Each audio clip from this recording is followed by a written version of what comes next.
Saudara yang terkasih, saya mengajak kita untuk terus mengalami berkat pelipat gandaan itu. Tapi saya melihat dari kata-kata atau ayat yang singkat mengarahkan hidupnya itu bicara tentang Raja Yotam. Dalam 2 Tawarikh pasal 27 ayat 6 dikatakan Yotam menjadi kuat karena ia mengarahkan hidupnya kepada Tuhan Allahnya. Jadi kita bicara tentang bahasa Ibrani-nya dikatakan Vaihasek Yotam Kih Hekin Derakav Libnei Adonai Eloha. Ya, jadi ini bicara tentang ada yang disebut dengan kalau Vaihasek itu adalah bagaimana Tuhan memberikan dia menjadi kuat. Nah, ini bicara tentang Hekin.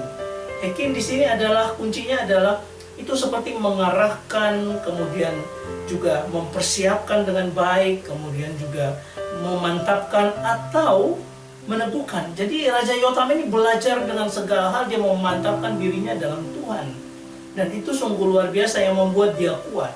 Dan kata Derakav itu hidupnya dia pakai untuk apa? Untuk mengarahkan terus kepada Tuhan. Apa yang dilakukan Raja Yotam dan kunci keberhasilannya? Raja Yotam tidak hanya sekedar percaya, tapi ia secara sengaja dan konsisten mengatur langkah-langkah hidupnya serta kebijaksanaan pemerintahnya agar selaras dengan kehendak Tuhan. Ya.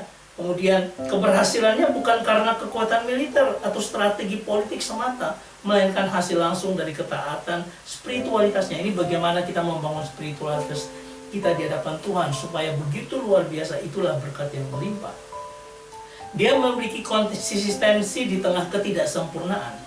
Yaitu apa?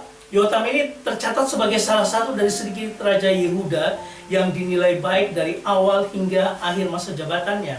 Karenanya biasanya mereka berhasil di depan, tapi di belakang jadi penyembah berhala, tidak melakukan apa yang benar di hadapan Tuhan. Tapi Yotam ini punya konsistensi. Ia belajar dari kesalahan ayahnya Uzia. Meskipun ayahnya raja yang hebat, Uzia menjadi sombong, mencoba membakar ukupan di bait Allah, dan ini merupakan tugas imam. Sehingga apa? Dia dihukum Tuhan.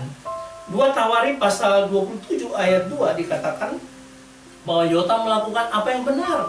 Namun ia tidak memasuki bait Tuhan, ya, walaupun dia bilang dia benar, untuk melakukan kesalahan yang sama dengan seperti ayahnya. Ia tahu batasan dan menjaga rasa hormat yang kudus kepada Allah. Inilah seorang yang luar biasa bertumbuh dengan kuat di dalam rohaninya, spiritualitasnya, untuk mengokohkan kerajaannya. Dia mengandalkan Tuhan, dia mengarahkan hatinya kepada Tuhan.